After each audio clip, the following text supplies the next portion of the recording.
aujourd'hui avec une nouvelle vidéo pour les ateliers de Karine. Et aujourd'hui, je vais vous montrer la deuxième version de ma carte de bonne année. Donc, on repart sur vous allez voir, on a le même format de carte, donc un format carré. Alors, il est peut-être pas tout à fait de la même taille. Moi, je le fais à l'œil quelquefois. Je mesure pas toujours bien. Enfin, pas toujours, je trouve pas ça toujours forcément essentiel. Donc voilà, je fais en fonction des chutes de papier que j'ai. Et puis, je vais m'attaquer, alors vous n'allez pas voir ma tâche tout de suite, je vais la faire après. Là, je m'attaque à la colorisation de mes oiseaux. Donc, on va reprendre sensiblement, alors vous n'allez pas voir tout à fait les mêmes produits, mais les éléments de base, oui. Donc, j'ai repris la planche Love Love des ateliers de Karine. C'est une planche de tampon que vous retrouvez sur le site, c'est une planche exclusive. Donc, je repars avec ces oiseaux. Et je les travaille sensiblement de la même façon, mais je change un tout petit peu les couleurs. Ici, je vais travailler avec exclusivement le Grit Paint, c'est ma couleur neutre. Voilà, donc je retravaille à peu près pareil, je place mes ongles à peu près au même endroit. J'hésite pas non plus à retirer du pigment quand je vois que j'en ai un petit peu trop mis. Donc pour ça, je rince bien mon pinceau, j'essuie mon pinceau ensuite sur un chiffon propre et je viens passer mon pinceau là où je veux retirer un peu de pigment. Vous allez voir que les poils de votre pinceau vont absorber en fait les pigments et ça va vous apporter ça va éclaircir un petit peu votre couleur. Alors ça n'enlève pas complètement, ça dépend aussi du papier que vous utilisez. Moi je suis sur un papier 100% coton, c'est le Fabriano Extra White en grain fin que j'utilise ici. Donc on peut faire des corrections comme ça, mais c'est pas forcément le papier idéal pour ça. Même si c'est un très très bon papier 100% coton et moi j'utilise presque que celui-là maintenant. Par contre, vous avez des papiers en cellulose comme le Canson Montval qui est un papier en fait un peu plus d'études de travail et qui supporte très très bien les corrections de cette façon. C'est-à-dire que si vous venez même avec un chiffon, tapoter votre chiffon sur une tâche que vous auriez fait à l'aquarelle, le papier en fait ne boit pas les pigments tout de suite et du coup vous allez pouvoir retirer très facilement et récupérer des zones de blanc très très facilement sur des papiers de ce type-là. Le Canson Montval, c'est même marqué d'ailleurs sur le bloc qu'il est très très bon pour ça. Moi, je suis très mal à l'aise avec ce genre de papier parce que du coup, ça provoque beaucoup plus d'auréoles en fait, parce qu'on ne peut pas trop revenir avec des aquarelles par-dessus ou de l'eau, parce qu'ils marquent très très vite du coup, à cause de cette particularité-là. Donc voilà, moi je suis bien plus à l'aise sur des papiers, même des papiers en cellulose qui n'ont pas cette spécificité-là. Et puis ensuite, le tout, c'est ce que je vous disais dans la dernière vidéo, c'est de commencer par des mélanges très dilués pour éviter justement d'avoir trop de pigments d'un coup et de pouvoir les gérer plus facilement. Donc voilà, donc les colorisations, c'est sensiblement les mêmes choses. J'ai juste travaillé le poitrail des oiseaux avec un mélange de rouge de Garance un peu moins dilué et j'ai rajouté une pointe de rouge Hélios dedans pour avoir le côté plus lumineux. Et puis les feuilles, elles sont quasiment travaillées comme la dernière carte.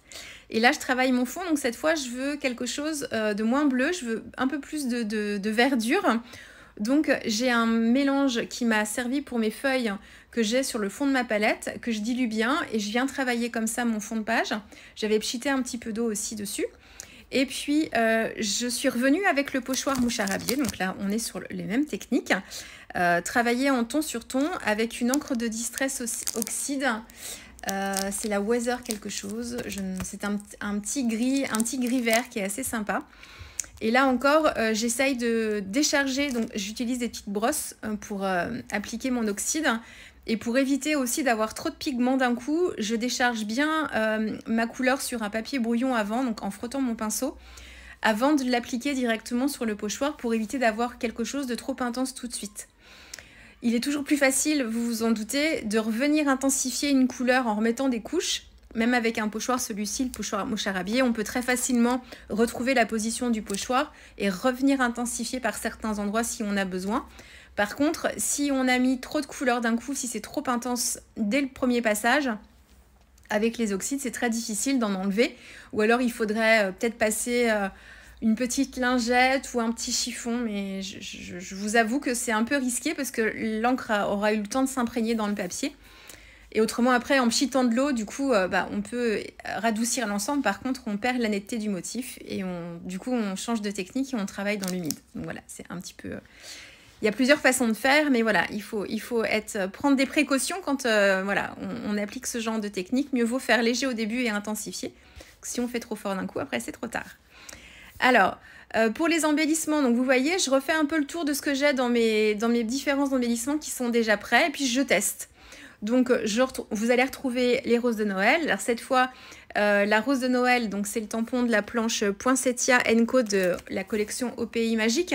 Cette fois, je n'ai pas choisi d'utiliser celle qui est embossée à chaud en blanc, mais plutôt en doré métallisé.